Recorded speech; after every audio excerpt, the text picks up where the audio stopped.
In this video, the English Lit team will explain feminism as a literary theory and movement in English literature. First, it is important to remember that feminism is a nuanced and complex theory.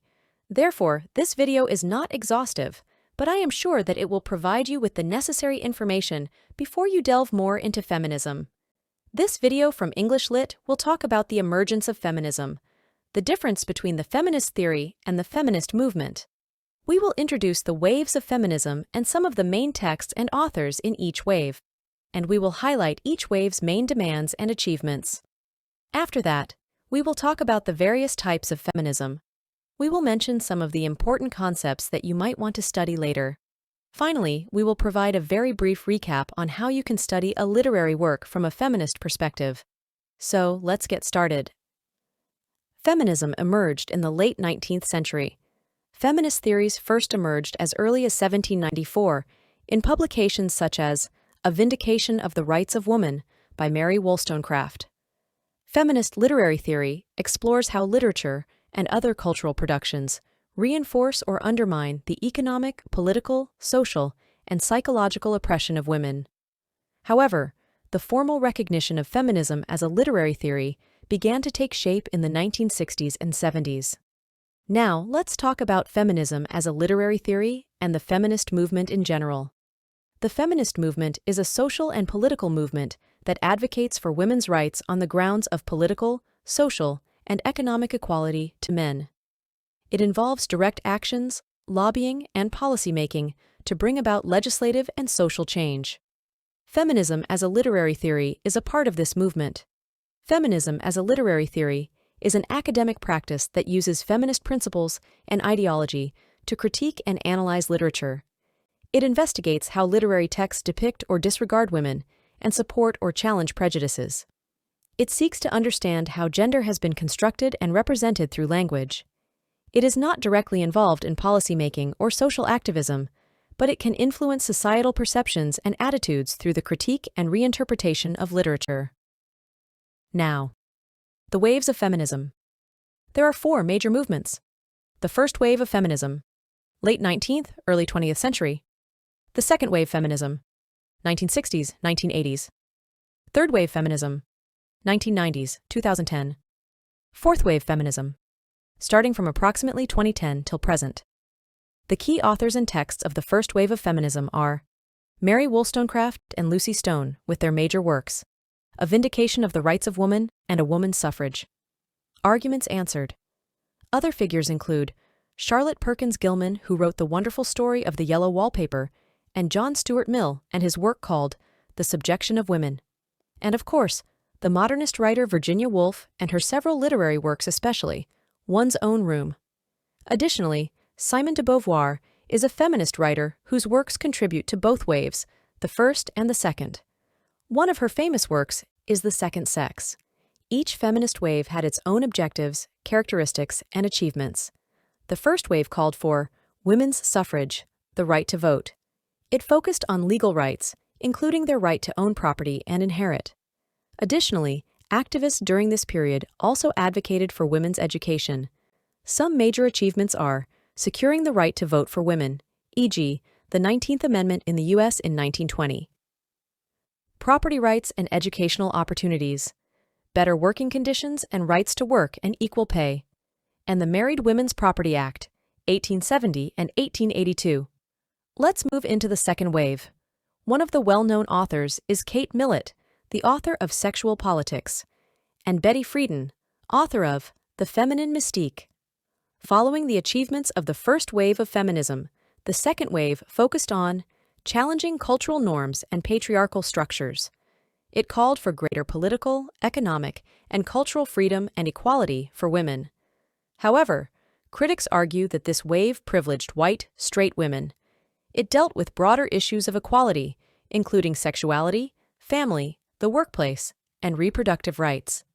Its achievements include the legalization of birth control and abortion rights, the passing of laws against gender discrimination in the workplace, e.g., Title VII of the Civil Rights Act of 1964 in the U.S. They established domestic violence shelters and rape crisis centers, efforts toward achieving equal pay, and fighting against gender-based job segregation. The third wave. Naomi Wolf and Judith Butler are among the most effective feminist writers in the third wave of feminism. Judith Butler's works, such as Gender Trouble, continue to have a huge impact on the fourth wave of feminism as well. The third wave called for embracing individualism and diversity, questioning the definitions of femininity. This wave aimed to be more inclusive, addressing the rights and issues of women from various backgrounds and identities. This wave succeeded at intersectionality, addressing the ways race, ethnicity, class, and sexual orientation intersect with gender issues, challenging stereotypes and redefining what it means to be a feminist. Emphasis on sexual liberation and body positivity. It added a greater focus on LGBTQ+ rights and issues. The fourth wave. Texts by Rebecca Solnit and Roxane Gay have been controversial, and some consider them the keystone of the fourth wave. And since the fourth wave is still an ongoing one, many other activists and feminists still contribute to its development. The fourth wave calls for justice against sexual harassment and violence, as well as continuing the push for equality in various spheres. While not universally recognized, some consider the current era of feminism characterized by the use of social media and focus on issues like sexual harassment, body shaming, and intersectionality.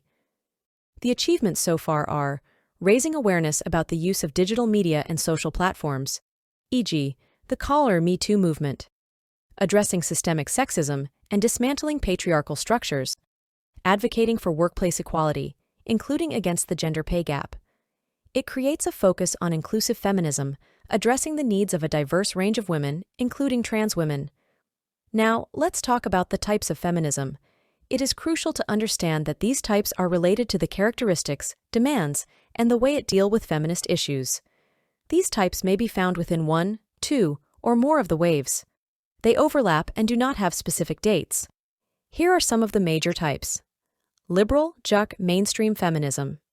It seeks legal and political reform to ensure equality. Radical feminism. This type of feminism calls for a societal system overhaul. It is also one of the prominent types of feminism. Marxist and socialist feminism. This type of feminism focuses on the intersection of capitalism and patriarchy. Cultural feminism. This is a separatist and essentialist form of feminism. Black feminism. This type of feminism focuses on race and sex oppression. Ecofeminism. This type of feminism focuses on the relationship between the environment and gender. Multiracial feminism. This type of feminism focuses on race and gender constructions. Each one is a very complex and vast field. So, each one needs to be studied separately and more inclusively. Now, before we mention some of the keywords in feminism, it is important to understand that these terms have special meaning within the feminist context, so you need to study each expression in its feminist context. These are some of the main concepts. 1. Patriarchy. 2. Gender. 3. Intersectionality. 4. The female experience. 5. Representation. 6. The male gaze. 7. Empowerment. 8. Equity versus equality. 10. Agency. 11. Voice. 12. Body politics. 13. Misogyny. 14. The personal is political. 15. Gender performativity. 16. Gynocriticism, also known as gynocritics, is a term coined in the 1970s by Elaine Showalter. Before we get to the end of this video, let's have a brief introduction on how to apply feminist theory to a literary work. Character analysis, examining how female characters are portrayed, their roles, and their development. Plot analysis, investigating the narratives from a feminist perspective, focusing on themes such as power dynamics and gender roles. Authorial intent, considering the gender of the author and how it influences the text. The reader's response, analyzing how different genders perceive and interpret the text. For more content on English literature, subscribe to English Lit. Thanks for watching.